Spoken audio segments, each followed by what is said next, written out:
Hello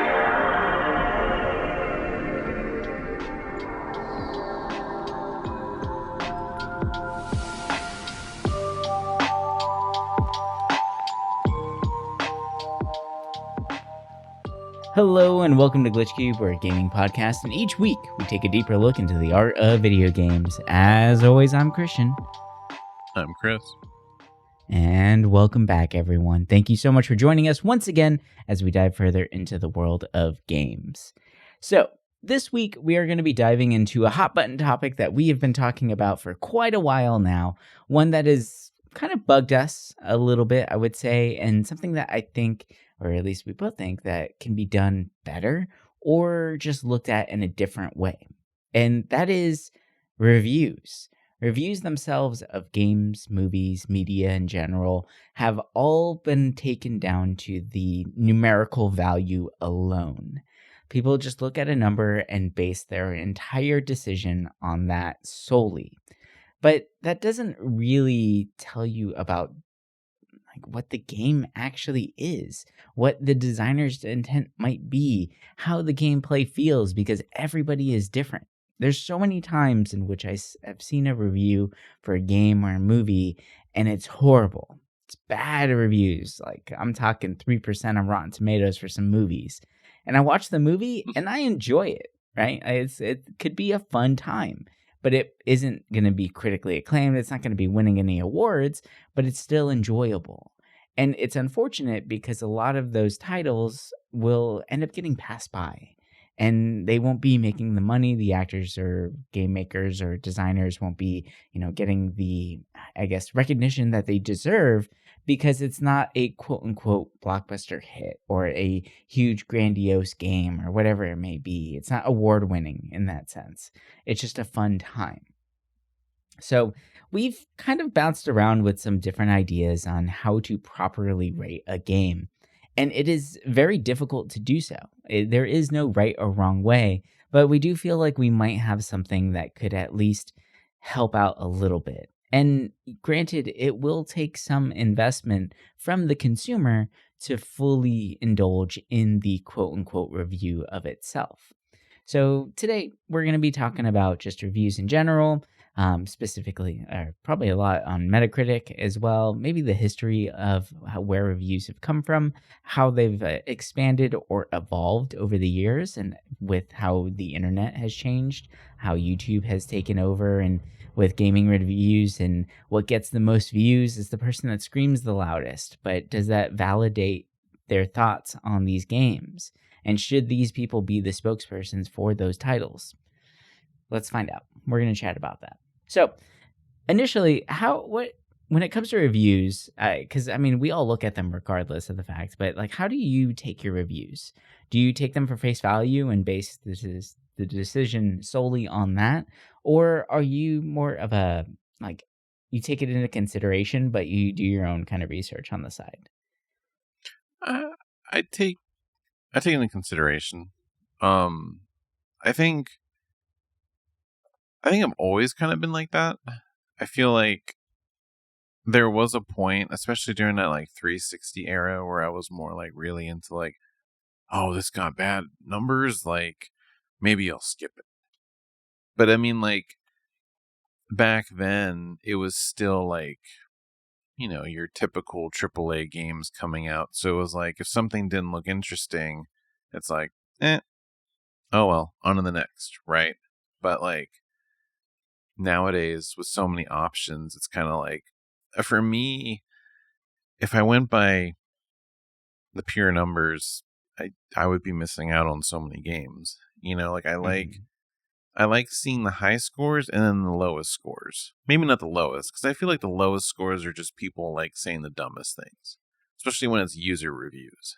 I think for the sake of this episode, maybe not looking at user reviews unless it's Steam, because that's a different kind of monster in itself. But when you look at user reviews on Metacritic, it's just they've, I think, gotten better with people doing review bombs, but I've just learned never to really trust user reviews too much unless it's seems detailed.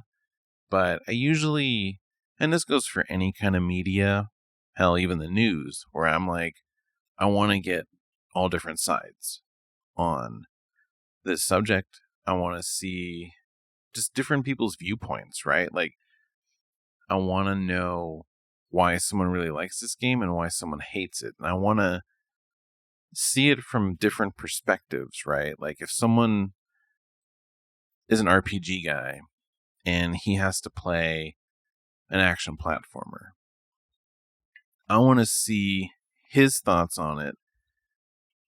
Definitely, because it's not his cup of tea. So it's like, is this a game that's going to appeal to him? Or is it going to, like, what's wrong with it, right? Like, how will this game suck in somebody that wouldn't normally play those games? Mm-hmm. But I can also see why someone would be like, well, you want the person that likes those games, because then they're going to give like a detailed synopsis on like what's good and what's wrong. But I don't know, like, that's why I like seeing it all from different viewpoints, because it is interesting. Everyone has something interesting to say about a game, unless they're just parroting other people's thoughts. What about you? Yeah, I'm more. I like to look at the reviews, I guess, and just take a quick glance at them, but I actually completely ignore them Mm-hmm. for the most part. There's a couple videos that I will watch potentially, but most of the time I'm looking for gameplay. I want to see gameplay Yep. footage and make my own educated guess as to if this game actually is for me. But probably the one site that I will go to, or one YouTuber that I'll actually watch reviews on, is Before You Buy. I like his content actually. Mm.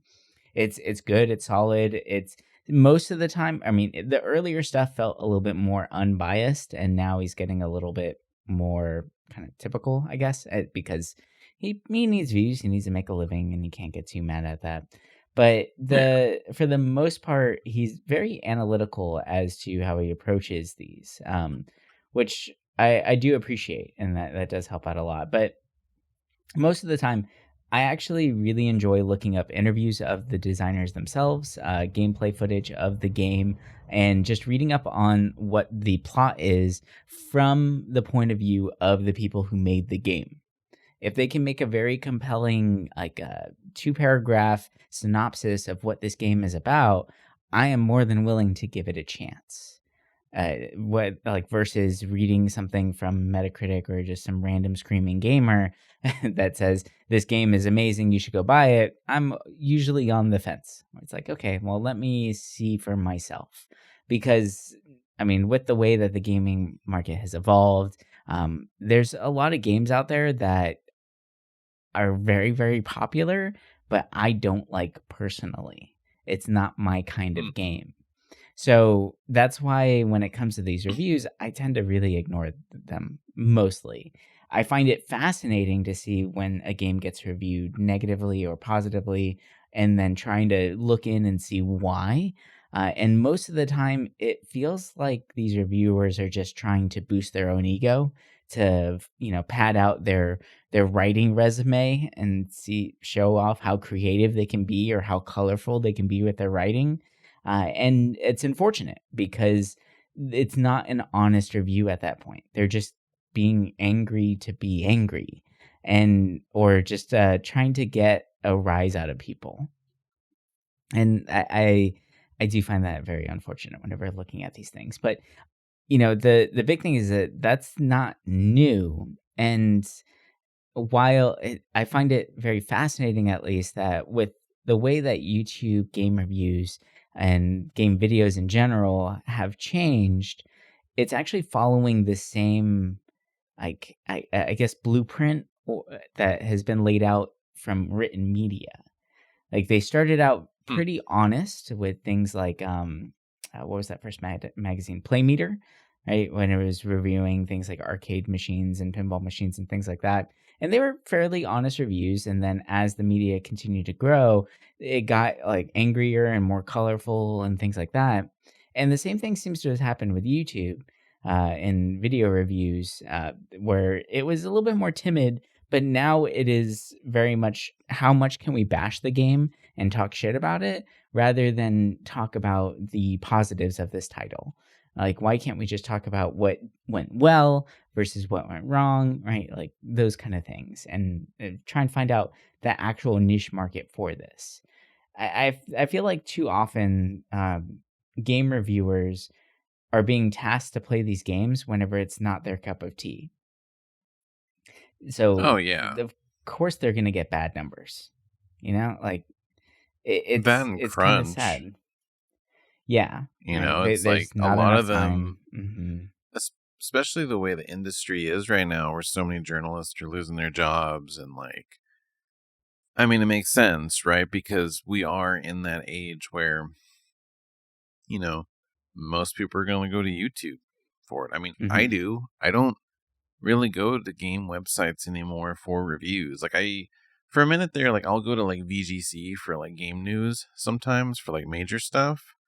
But other than that, like, I don't go to a website anymore for reviews. Like, there's usually certain people that I'm like, oh, this person has a video on this topic. Why don't I watch it? Like, Mm-hmm.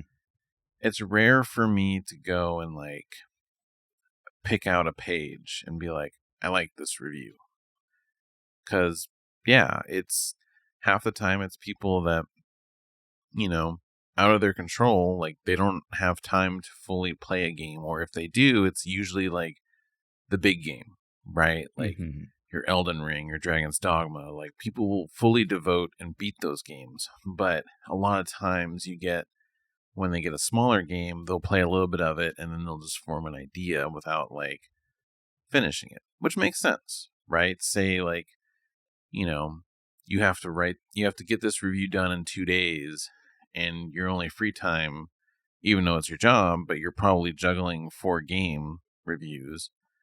It makes sense that people would kind of rush. But Mm-hmm.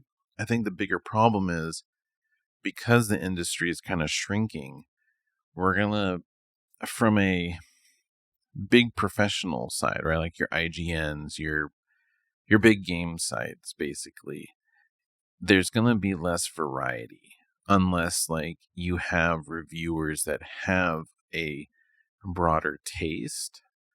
The thing is like there's a lot of reviewers out there that hit certain genres, certain like niches where they have an expertise, but because they're not these big websites, they just get pushed down to the bottom, or just Mm-hmm. not enough people know them. And I think that's the issue too, is that we are going towards that point where it's just video reviews. But the thing is, it's like you only see your big companies because they have the eyes on them. You don't see Right. some of these smaller reviews doing small indie games, right? Like, we barely even see the ones on Steam half the time. I mean, I do just because my algorithm skews towards it, but it's like, it's very rare that I see people doing reviews on like itch.io games or, God forbid, an RPG Maker game. Like, it's so rare to see your non-standard games, which is a bummer because when you look at those like smaller communities, there's games coming out all the time. But Mm-hmm. let alone there's barely anyone like you or me talking about them. A chance one of these like big critics or reviewers sees it, like, no, they already have all their time devoted to, the next Elden Ring, something like that. Like, Well, and they they have put too much contracts on with these these people. bigger companies as well, and they don't want to lose Mm-hmm. those contracts, so they're going to put the bigger titles up front because they're getting free game keys, and they want to continue to do that to keep their business afloat. So, I mean, it makes sense for them to do that thing, but yeah, it is kind of unfortunate whenever you see these games on stuff like itch.io, like you mentioned, get passed by because some of the best games of our time so far have started out on itch.io, and it was because of that player fan base that allowed them to continue to grow. Like the first version of like I mean, it's been like it's itch.io and it's game jams and things like that that are really bringing forth new innovative ideas and fascinating concepts like games like Celeste, right? Like that game is amazing, and it ended up getting critical acclaim, but it started out as a little title. And if it wasn't because of the player fan base ranting and raving about it, we would have never heard of this game. And I feel like that's kind of where things are going now because, like you said, the industry is shrinking. It is getting much smaller. The amount of studios that are out there are dwindling because the funds just aren't there, which is unfortunate. And it's tough, whenever people are getting free game keys for these AAA games, they have to review those. And I think, and whenever they speed through other games, like, for instance, the new game coming out that I've been looking at a lot, Saviorless, none of the reviews touch on the cultural significance of this title. And I think that's very, very important to play into the whole game itself. Sure, like maybe the game isn't that great. I don't know yet. It's not coming out yet. But it already has it's a leaning towards a negative review, which is unfortunate because this game is paving the way for new game industry, like a whole new subset from a different culture and like breaking into the gaming market. So it's sad to see that, but that's not what people are paying attention to or what people care about, which sucks. I hate that. Look, the thing too is something, at least, especially with like Metacritic, because it does pull, from a lot of things. It's like a lot of these, like, I haven't had a chance to look really into, like, how do you become a critic, right? So it's like, instead of being a user, like, is it just owning a website? Like, what? Because it's like, I'll see so many, like, random names that I'm like, what the hell is this website? Like, who are they to drop such like a high, like 100 on something and then like drop like a 50 on another? And it's just like, shouldn't that just be a user review? Like it's as if we, right, where we were like, oh, we're considered critics, like we should have a critic page on Metacritic. Like it's weird, I think that's why for me I look at Metacritic and I'm like, I can't fully take it seriously because at the top of the page you're going to see your typical major websites, but as you start going down the critic list, it's like, who are half these websites? Obviously they must have some kind of fan base just because like maybe they're relevant, but I'm like, damn, I haven't heard any of these people, and I'm usually all into this kind of stuff, looking at stuff. But yeah, it's weird. Like coming back to like what you said about Saberless, it's like, it's sad because like there's a lot of games out there that have like a cultural impact behind them. And I get like that, like I can see why someone would say like that shouldn't influence a score, right? Because most people just want the actual game. But I think people should still bring it out, right? Like to me, in a lot It of should be ways, a it's part of kind the of like conversation. yeah, it should at least be brought up, and I think for me, another thing that I noticed with reviews is that when it comes to like stability or performance, right? And I think this seems like a touchy subject for quite a lot of people when it comes to reviews, because like I've had mixed opinions on how stability should be in a review, because it's hard, right? Especially if you're going to talk about a PC centered game, because everyone's computer is different for the most part.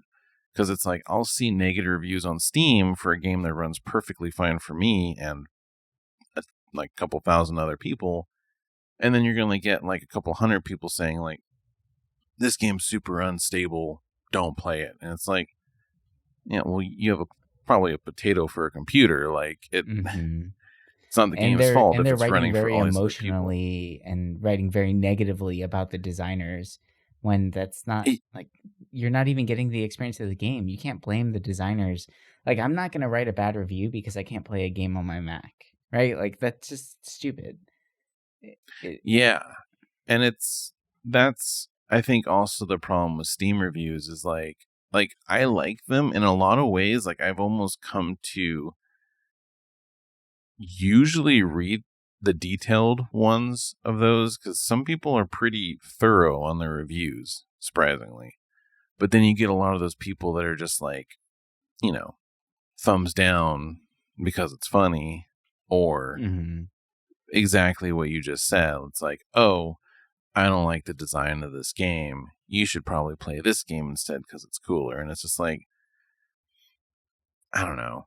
It's I kind think of weird. when you recommend another game in your review, I immediately disregard that review. It's like, well, that's not even what we're talking about. Like, why are you bringing this up? Like, unless you're making a fair comparison between the two, like when it comes to, let's say, similar game mechanics and how they worked out, and if it's a recent release or same studio or something like that, then sure, you can bring it up. But if you're saying like, oh, don't waste your time on this game, go play this game, it's like, well, why? And if it's a completely different title, it's like that makes no sense. So, but a lot of people do that, and it's very emotional, which is kind of ridiculous. I actually have a review from something that you might recognize too, but this is from back in the day. Is Game Zero magazine? I don't know if you remember that one. They have. I think they had like a cool logo, didn't they? Yeah, it's very classic. All their stuff is archived now, so like you can go look it up, which is kind of cool. It was very, very like early internet days, but they're not really doing reviews anymore. And they they get very emotional with their reviews, but it kind of at least lays a framework as to like bad reviewing, but this was a popular site and very well established at the time. And people went to this person for their gaming reviews. And it's kind of sad because of how like obviously biased these reviews are and how that is trickled into how reviews are done now to this day still. Like, for instance, I kind of want to read this one because I thought it was kind of funny. But it was a review on Banjo-Kazooie. Okay. And what I found really interesting about this was that I think Banjo-Kazooie came out, 98? This review was written in 2002. So it took him 4 years to play Banjo-Kazooie before he reviewed it. And oh boy, this guy really tears into it.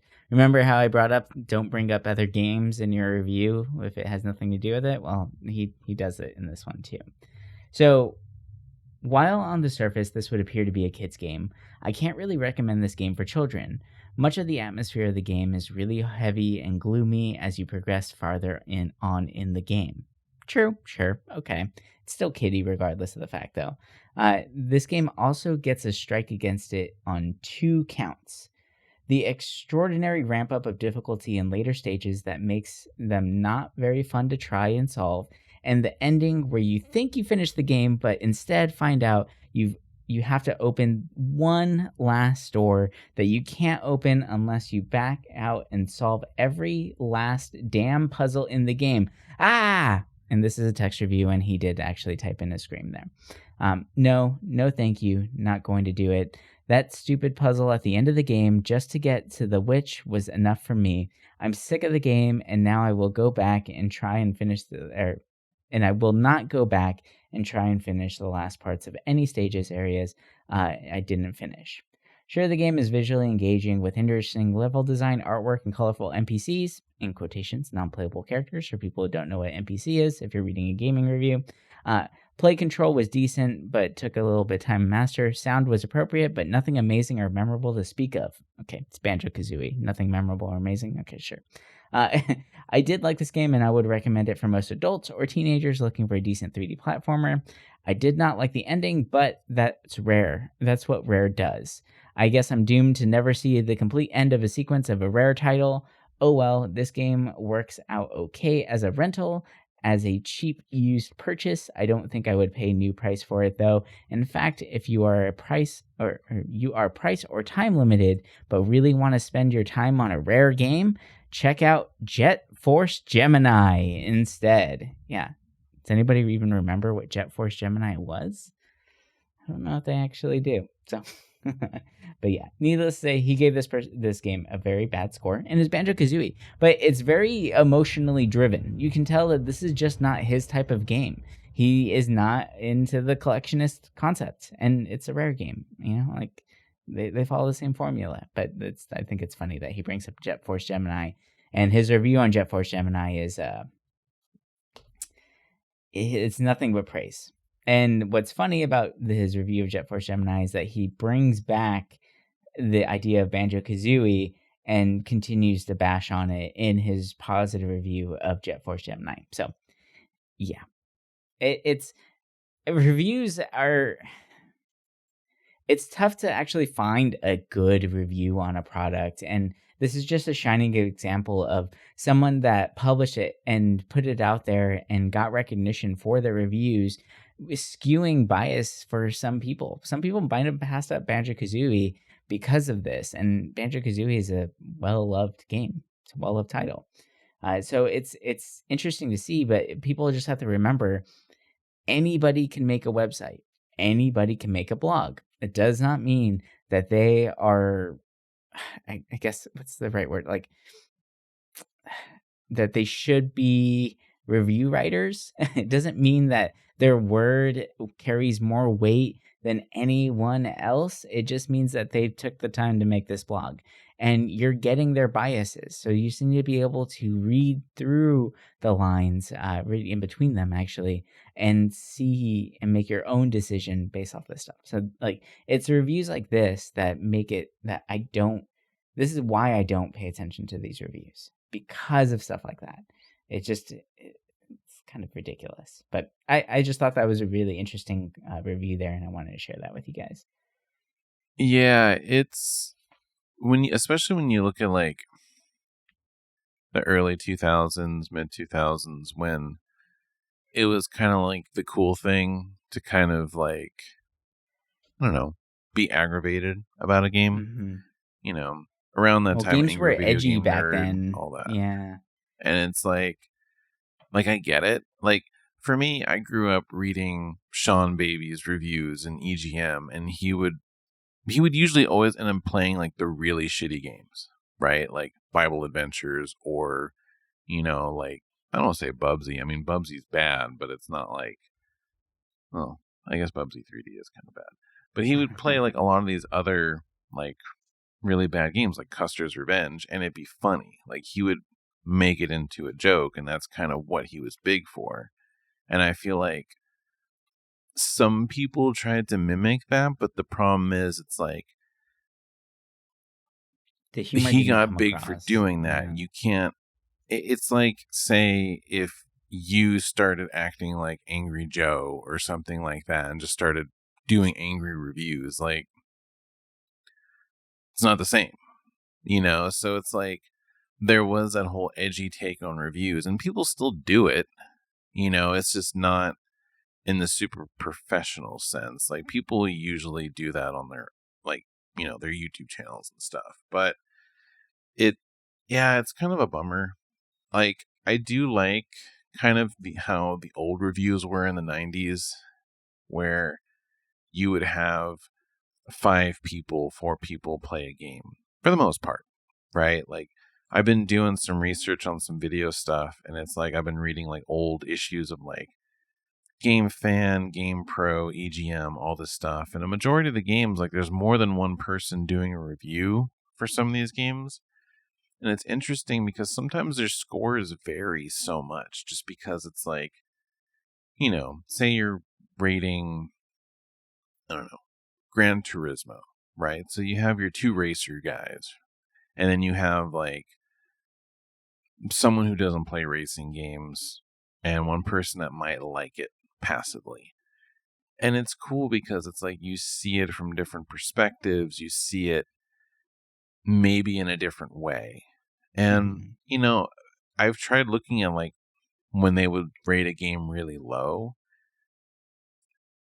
and it's not like they would outright say the game was like a pile of crap, but they would be like, maybe skip this, or maybe rent it. And it's like, that's at least cool, that they said that. I feel like nowadays, too many people are afraid to say like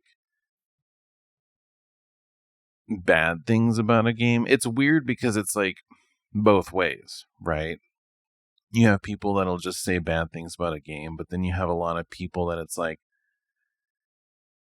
this was an okay game. This was a good game. And it's just like, well, okay, what made it not a great game? And I feel like there's some people that I used to watch that kind of went down that hole of like, they talk about, say, a platformer, and they'd be like, this is a really fun game. And it's like, you can do this stuff with it. And it's like they wouldn't go into the details of why it wasn't as great as they expected. And they just kind of made it sound like, yeah, it's worth a look. And it's like, you know that they probably got that game for free or sponsored. And it's like, that's the other issue, is that a lot of these people, they want to do this so they can, play games for free or possibly get paid and sponsored. And it's like, you don't want to just be like, hey, this game ain't great, right? Because then you're just not going to get free stuff anymore, which I get.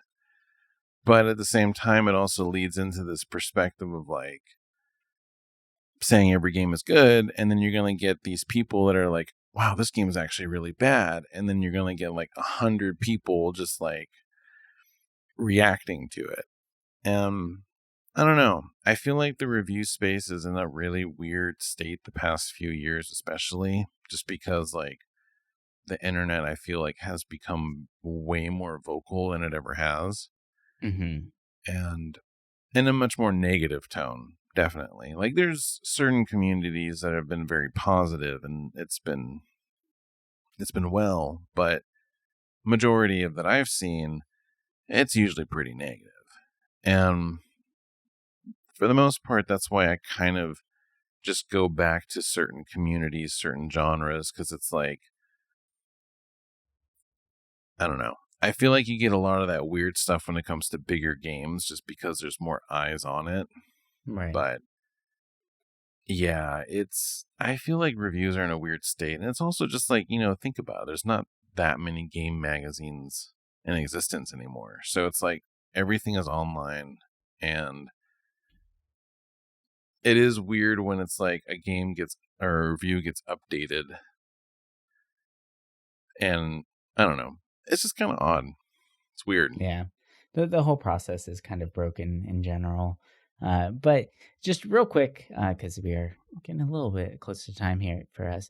But I'm curious, like, what when it comes to a review, or when it, like, how do we fix it, right? And I'm very curious to hear, like, I mean, obviously we agree that numbers are not the way to do this.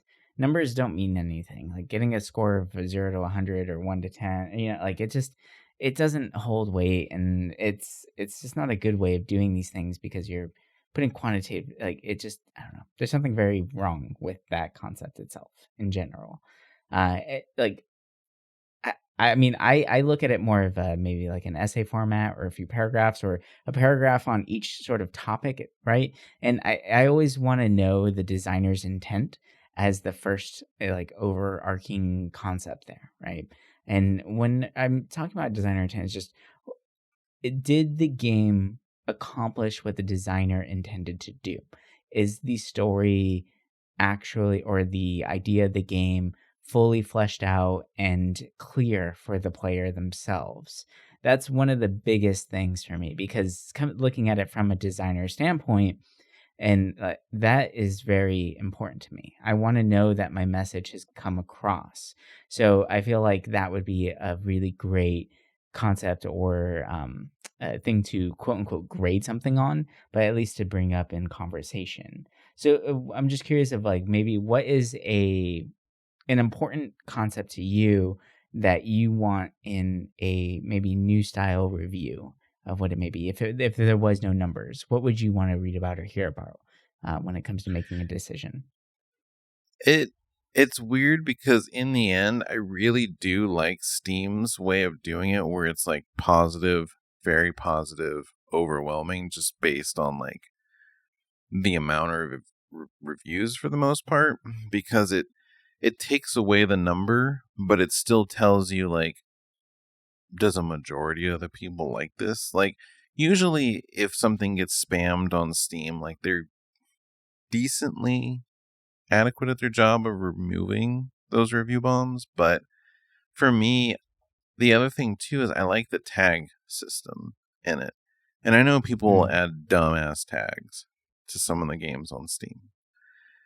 But I do like when, I'm looking at it and it's telling me everything I can kind of expect in the game. Oh, this has town building. Oh, this has this in it. And then I can look for those maybe in a review on the page and see what someone says about it. Because for me, I think that's something that a lot of times when a game comes out, unless like it's obvious that that's what the game is, if there's a lot of hidden systems in it, reviewers might overlook that because they're focusing on the main gameplay and not looking at like maybe some of these side systems. Whereas it'd be cool to know what I might be getting into. I do think the numbering system, we're at a point now where like it's a good idea, but we're at a point where the industry is too big, right? There's not enough people out there to actually give accurate numbers without just everything being flooded with tens or ones. So, you look at movies, you look at everything else, there's enough people out there reviewing that stuff where you kind of get the more accurate stuff, except for Rotten Tomatoes. It's just always backwards. Yeah. But, seeing a 3% it's weird. on Rotten I don't Tomatoes, know. I automatically rent it. So Yeah, it's like with games, it used to be where if a game got a 6 or a 7, I usually would play it or I'd add it to like my list, because usually those games were like decent or fun. Like some people just don't like certain things, but when you look at it, it's like, oh, that's perfect for me. So in a way, the number system does kind of work out in my favor because I like looking at those like right in the middle scores. But I think if they wanted to really change it and fix it,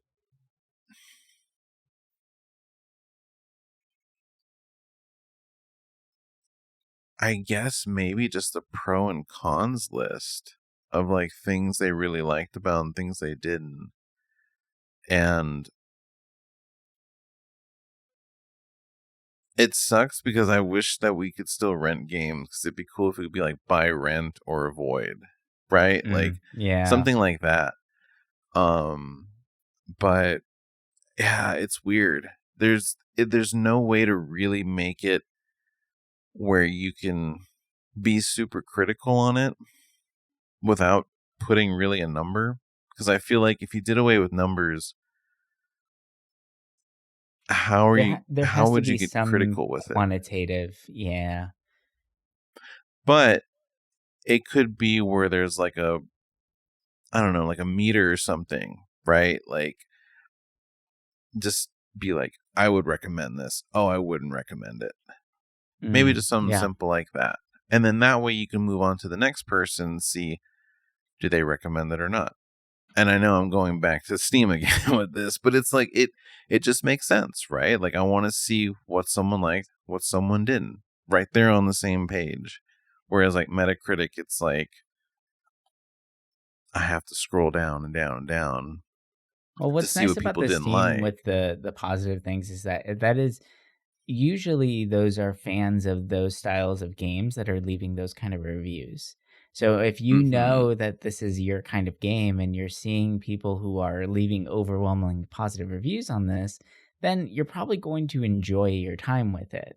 And you're able to kind of pinpoint and drill down to genres that you specifically enjoy, which is nice. And then they have like the curated stuff so people can curate games and things like that. So like Steam is actually doing really good. Yeah. I think that's kind of what I've gotten into now, is where like, if I look for someone whose opinion I like, and then I look at their curated list, And that's when I'm like, okay, I'm going to check this out. And I don't want to say that is the future of reviews in a way, because it's like, then you start getting into like away from everything.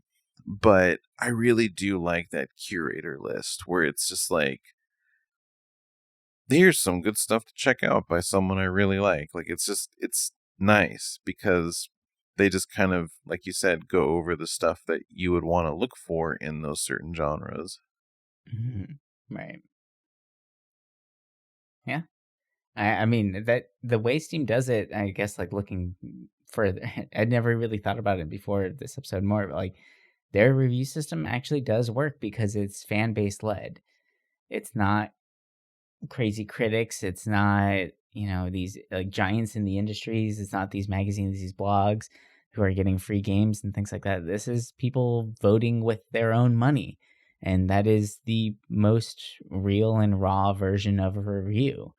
If people are buying it, they enjoy it. And if people enjoy that kind of game, you can find little subset communities of that and find more games within those genres that you actually enjoy. So yeah, I guess Steam actually does have a pretty damn good review system going. Never really thought about that. And I like that they label if the person got it for free. And I like that you can also see the person's playtime. Because I feel like that's the other thing too. Because it's like, if someone 20 says they minute hate playtime the game, and they hate the game, yeah. yeah, and it's just like, why do you hate it?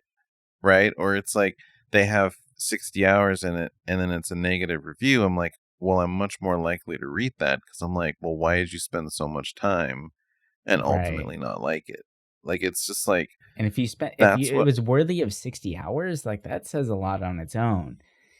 Playing 60 hours is something you don't enjoy. That's interesting. Like that's a whole nother like mental thing that I would like to drill into. Well, it could be like you like most of the game and then it ends bad, so it's like, but that's what I like, right? You don't see the playtime in other reviews, or if they even, because you would just expect the reviewer would beat a game, right? But a lot of them don't.